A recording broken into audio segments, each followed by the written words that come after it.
네, 강덕구 의원님 안녕하십니까? 네. 예, 안녕하세요. 강덕구입니다. 오랜만에 저희가 연결했습니다. 예, 좀 불러주세요. 네. 워낙 바쁘시니. 유영아 교수님 네. 함께 할 수 있는 시간을 주시면 감사하겠습니다. 아니, 언제든지 네. 달려가겠습니다. 자, 어제 저는 이제 국감 운영위원회 국감을 보면서 의원님 생각이 갑자기 났어요. 불현듯. 왜 그랬을까요, 의원님? 예, 주진우 때문에, 그죠? 뭐 주지로 그러면 강덕구 이렇게 예상된다는 분들이 계시더라고요. 아이고, 주진우 의원 진짜 스토커 수준이야, 스토커 수준, 그죠? 제가 보기엔 관종입니다, 관종. 관종이에요. 시청자분들이 잘 알고 있습니다만은 이 주진우 의원은 윤석열 정권 때 법률 비서관을 하다가, 그죠? 예, 예, 예. 부산 지역에 하태경 의원이 하던 지역구일 거야. 그래서 하태경 의원이 이제 출마 안 한다 그러면서 그 지역을 받아서 아주 손쉽게 배지를 달았어요. 그죠? 그렇죠. 이 하태경 의원이 이제 서울 간다고 했을 때 일종의 이제 전략공천을 준 건데 사실은 윤석열이 찍은 거라고 보시면 될 겁니다. 윤석열이 네. 중수부장 때, 그 중수부에 있을 때 중수 2가장 윤석열 뭐 그때 처음 만난 걸로 알고 있는데요. 네. 혹시 기억하실지 모르겠지만 주진우는 윤석열과의 관계를 얘기하면서 예. 자기가 그 과장 결재를 받으러 갔는데 윤석열 과장이 조서를 꾸린 거를 다 고쳐주고 선배로서 방향을 잡아주고 네. 그런 다음에 마지막 정점 방에서 찌개를 끓여줬는데 너무 인간적이었다. 그거에 반해서 자기가 여태까지 윤석열 제일 좋은 선배를 기억한다. 뭐 이런 얘기죠. 한마디로 얘기하면 네. 전두환과 창세동 관계 아하하. 그리고 한마디로 얘기하면 박정희와 전두환 관계 이렇게 생각하시면 될 것 같습니다. 네. 그런 것 같습니다. 전형적인 괴주적 모습도 동시에 보이는 것 같아요. 지금 하는 행동들이 윤석열을 위해서 모든 걸 바치면 지금도 그런 역할을 해야 되는데 예. 저는 뭐 전혀 그런 모습이 아니고 어쨌거나 자기 존재감, 아. 자기 살라고 아둥바둥하는 그런 전형적인 기회주의적 지식인, 기회주의적. 기회주의적 정치인의 모습인 것 같습니다. 네. 그런데 말이죠. 아니, 문성열한테 뭐 자기가 충성한 건 좋다 이거예요. 지가 알아서 하는 거니까, 그거는. 근데 왜 꾸준히 이재명 대통령을 그렇게 공격하는 겁니까? 연일하대? 그러니까 제가 보기엔 윤석열한테 배운 게 몇 가지가 있는데요. 네. 힘센 사람이랑 싸워야지 자기 이 존재감이 드러난다. 저는 뭐 이런 의미에서 제가 주진우 의원 관련해서 몇 번 얘기를 했는데 한 번도 저에 대해서 답한 적이 없습니다. 소위 말하는 센 사람들과 싸웠을 때 예. 언론에서 받아주고 이재명 대통령을 공격하는 게 아닌가라는 생각이 들고요. 네. 김현지 실장에 대해서 공격하는 것도 사실은 이재명 대통령과 연계되고 그렇죠. 뭐 그런 부분이 있는 거죠. 그런 언론의 생리를 난다. 네. 세 번째는 생존을 위한 최후의 몸부림입니다. 왜냐면 네. 그렇게 해야지 국힘당 수구 꼴통당에서는 자기 존재감을 인정받기 때문에 뭐 이런 몇 가지 이유 때문에 그런 게 아닐까라는 게 제 나름의 생각입니다. 주진우 의원과 최상병 사건은 상당히 깊은 관계가 있다, 이런 의혹이 강하게 일고 있었잖아요. 특검에서 주진우 의원은 수사를 아직 안 하는 것 같은데요. 특검에서 김건희 특검일 수도 있고, 네, 최상병 특검일 수도 있고. 최병 특검일 수도 있고 그런데 네. 저는 당연히 주진우 의원은 참고인을 넘어서요. 예. 뭐 주요 피의자 중에 한 사람으로 갈 거라고 생각을 합니다. 네. 그 당시에 이제 용산에서 전화를 하고 개입을 했다, 그런 의혹이 강하게 일고 있는 거 아니겠습니까? 예, 그때 전 어떤 역할을 했냐가 가장 핵심이잖아요. 그렇죠. 뭐 그런 부분 그런 부분에서 나름대로 특검에서 네. 어느 정도 조사가 마무리되면 부르지 않겠습니까? 좀 그렇다고 생각합니다. 어제 그 운영위 국감에서 그래서 하도 하다 참다가 우리 강훈식 실장이 당신 자꾸만 김현지 실장 그 말도 안 되는 얘기를 계속 하고 있는데 그건 당신이 김건희하고의 관계, 또 최상병 사건과의 관계를 덮으려고 하는 거 아니에요? 딱 그냥 쏘아붙이대. 전국을 찌른 거죠.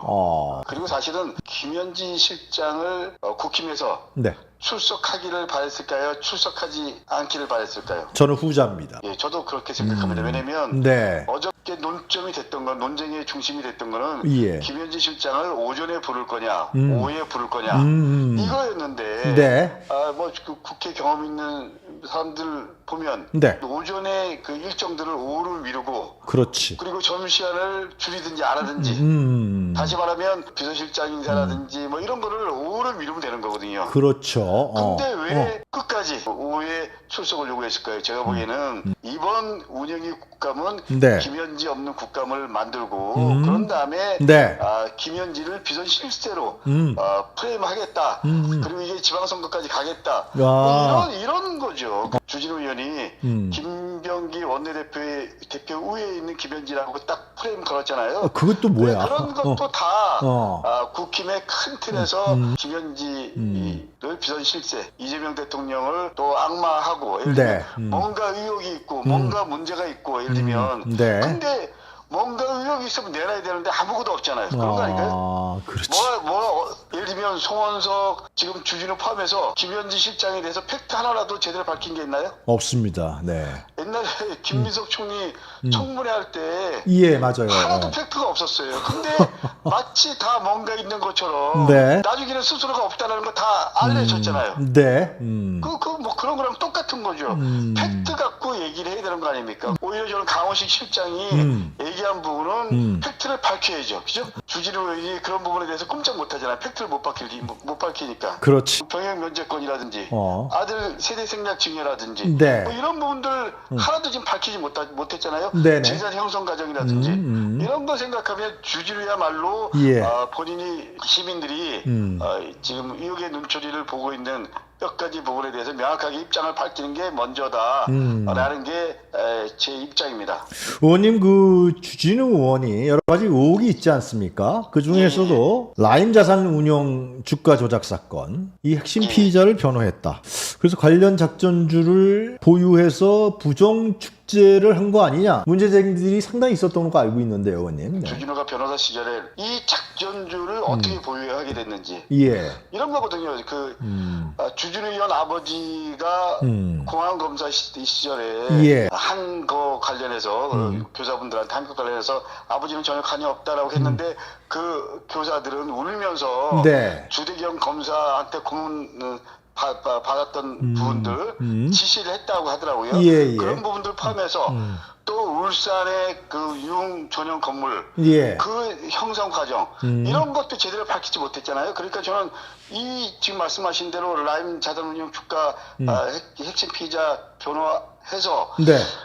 그 옵션으로 받은 거를 예를 들면 그 나름대로 보유한 게 아닌가라는 의혹이 있는데 예. 이런 부분에 대해서도 본인이 명확하게 밝혀야 되는데 밝히지 못하고 있잖아요. 저는 70억 원 정도 된다라는 재산 형성 과정 그리고 아들의 세대 생략 증여 예. 이 부분 같은 경우도 만약에 이 세금을 할아버지가 냈으면 할아버지가 냈다고 예. 아니면 본인이 냈으면 본인이 또 이 부분 관련해서 세금을 내야 되는 거잖아요. 네. 이런 부분이 명확하게 밝혀진 것도 없다. 네. 이런 부분에 대해서 대단히 주진우 의원이 국민들로부터 불신받고 뭐 그런 예. 가장 큰 이유고요. 예. 그리고 가장 중요한 건 이런 겁니다. 네. 마치 자기가 윤석열 정권에서 나름대로 역할을 했다라고 얘기하고 실제로 그런 역할을 했지만 예. 윤석열 정권이 끝난 다음에 예. 어떻게 보면 패족이잖아요. 패족 그런 거 아닌가요? 그렇지, 패족이지. 예, 그러면 자기 반성 그리고 자숙이 먼저 아닌가요? 근데 이상하게 돌변해갖고 네. 이재명 대통령 그리고 또 김민석 총리, 김현지 비서실장 말도 안 되는 그 근거도 없는 그냥 단순하게 의혹만 갖고 얘기하는 주진우야말로 전형적인 네. 그야말로 사라져야 될 구태의연한 정치인이다. 뭐 이렇게 말씀드릴 수 있습니다. 자, 의원님 마지막 한 가지만 여쭤볼게요. 12월 3일 날 밤에 의원님도 본회의장에 계셨잖아요. 그죠? 예. 아니, 한동훈이가 요즘에 이재명 정부가 비상계엄을 할 수 있다. 이렇게 계속 연일 마케팅을 하는데 그날 밤에 12월 3일 날 밤에 말이죠. 예. 한동훈이가 막 뛰어 들어왔잖아요. 그죠? 얼굴 시뻘게. 그거 보셨습니까? 저는 보긴 봤는데 네. 첫째 국회 본회의장에 설령 예. 국힘당 대표라고 하더라도 본회의장에 들어올 수가 없는 겁니다. 글쎄 말이에요. 그 문 열어준 거 아니에요? 이재명 대표하고 민주당 의원들이? 네. 두 번째 한동훈이 어떻게 보면 점점 언론으로부터 사라지고 줄어드니까 뭔가 한동훈과 주진우가 둘 다 또 감정입니다. 그래요? 언론의 주목을 받기 위해서 말도 안 되는 얘기를 하는 건데 네. 저희 역사라는 게 이런 겁니다. 네. 아니 바로 앞 정권이 좀 극한 얘기를 해서 네. 바로 앞 정권이 계엄으로 인해서 네. 당시의 대통령이 지금 영어의 몸이 됐잖아요.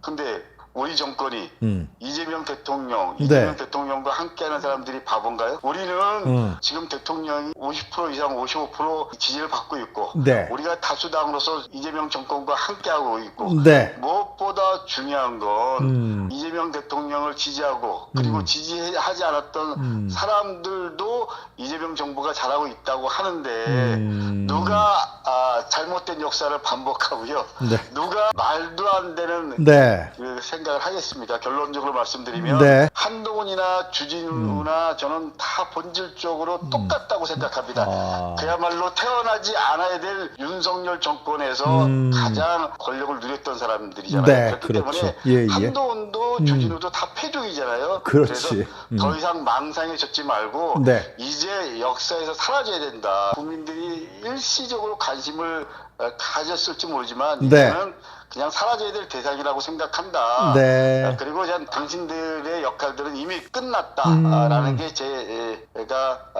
주진우나 한동훈 뭐 정치인이라는 표현도 맞지 않은데 이런 사람들한테 하고 싶은 얘기입니다. 알겠습니다. 원님 오전 시간에 바쁘실 텐데 이렇게 인터뷰에 응해 주셔서 대단히 감사합니다. 네. 불러주세요. 감사합니다. 감사합니다, 원님. 고맙습니다. 예. 네.